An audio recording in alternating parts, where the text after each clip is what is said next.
Hello viewers, আসসালামু আলাইকুম। Welcome back to my miracle kitchen. আমি আজকে আপনাদের সাথে খুবই সহজভাবে অল্প কিছু উপকরণ দিয়ে খুব মজাদার একটি লাড্ডুর রেসিপি শেয়ার করব।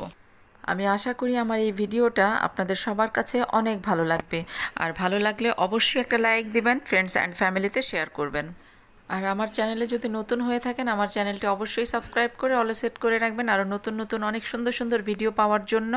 আর যদি সাবস্ক্রাইব করে থাকেন তাদেরকে অসংখ্য অসংখ্য ধন্যবাদ।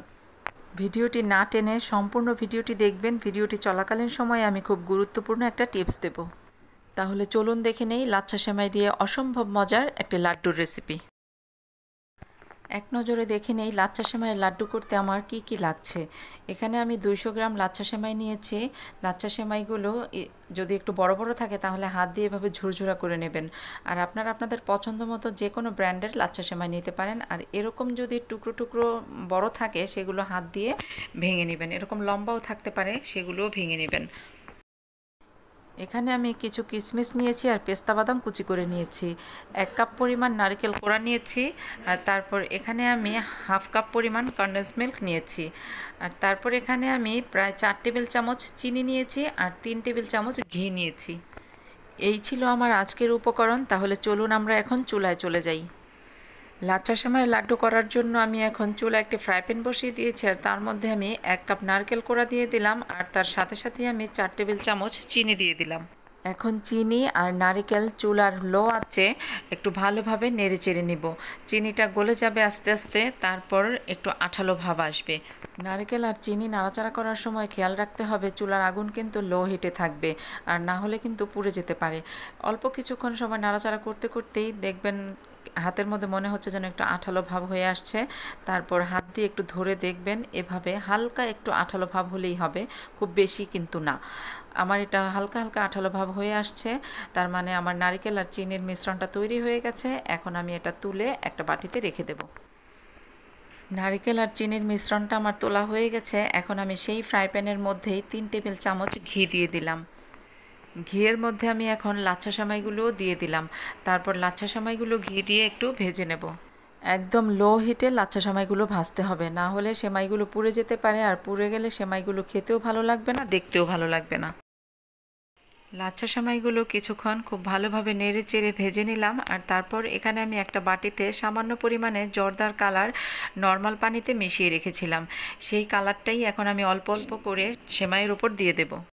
এটা কিন্তু একদম অপশনাল, আপনারা কেউ না চাইলে না দিতে পারেন। আমি জাস্ট একটুখানি কালারটা সুন্দর হওয়ার জন্য দিচ্ছি। অর্ধেক পরিমাণে কালার আমি সেমাইয়ের মধ্যে দিয়ে দিলাম। এখন স্প্যাচুলা দিয়ে নেড়ে চেড়ে কালারটা সেমাইয়ের সাথে খুব ভালোভাবে মিশিয়ে নেব। তারপর বাকিটুকু দিয়ে দেব। নেড়ে চেড়ে কালারটা সেমাইয়ের সাথে ভালোভাবে মেশানো হয়ে গেছে। আর বাকি কালারটাও আমি এখন দিয়ে দিচ্ছি। এটা দেওয়ার পরেও আবার খুব ভালোভাবে মিশিয়ে নিতে হবে। কালারটা সম্পূর্ণই সেমাইয়ের সাথে খুব ভালোভাবে মেশানো হয়ে গেছে। এখন আমি যে কিশমিশ আর পেস্তা বাদাম কুচি রেখেছিলাম সেগুলো দিয়ে দিলাম। আপনারা ইচ্ছে করলে আপনাদের পছন্দ মতো অন্যান্য যে কোনো বাদামও দিতে পারেন। কিশমিশ আর বাদামগুলো একটু নেড়ে চেড়ে সেমাইয়ের সাথে ভালোভাবে মিশিয়ে নিলাম। তারপর আমি নারকেল আর চিনির যে মিশ্রণটা তৈরি করে রেখেছিলাম সেটাও দিয়ে দিলাম। আর তারপর এখানে কনডেন্স মিল্কও দিয়ে দিলাম। কনডেন্স মিল্ক কিন্তু একটু ভারী হয়, আর এই জন্য এটা পড়তে চায় না। আর তাই আমি একটা চামচের সাহায্যে কনডেন্স মিল্কগুলো নামিয়ে নিলাম। এখন সব উপকরণ আমার দেওয়া হয়ে গেছে। সব কিছু এখন খুব ভালোভাবে স্প্যাচুলা দিয়ে নেড়ে চেড়ে মিশিয়ে নিতে হবে, যাতে কোনো দিকে কোনো কিছু কম বেশি না হয়। একদম সমানভাবে মিশিয়ে নিতে হবে। ভিডিওর শুরুতে বলেছিলাম একটা গুরুত্বপূর্ণ টিপস দেব। টিপসটা কিন্তু এই লাড্ডু সম্পর্কেই। এই লাড্ডুটা আরও সহজভাবে কীভাবে করা যায় সেটাই এখন আমি আপনাদেরকে বলবো।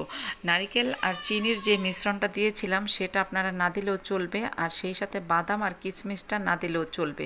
তখন আরও সহজভাবে আপনারা করে নিতে পারবেন হাতের কাছে যা আছে তাই দিয়েই। যদি এগুলো হাতের কাছে না থাকে সেই জন্যই কিন্তু এই টিপস। যদি এগুলো হাতের কাছে নাই কিন্তু আমার লাড্ডু খেতে ইচ্ছে করছে, তাহলে আমি খুব সহজেই এরকমভাবে বানিয়ে লাড্ডু খেয়ে ফেলতে পারবো। তবে এগুলো দিলে লাড্ডুর টেস্ট বহুগুণে বেড়ে যাবে।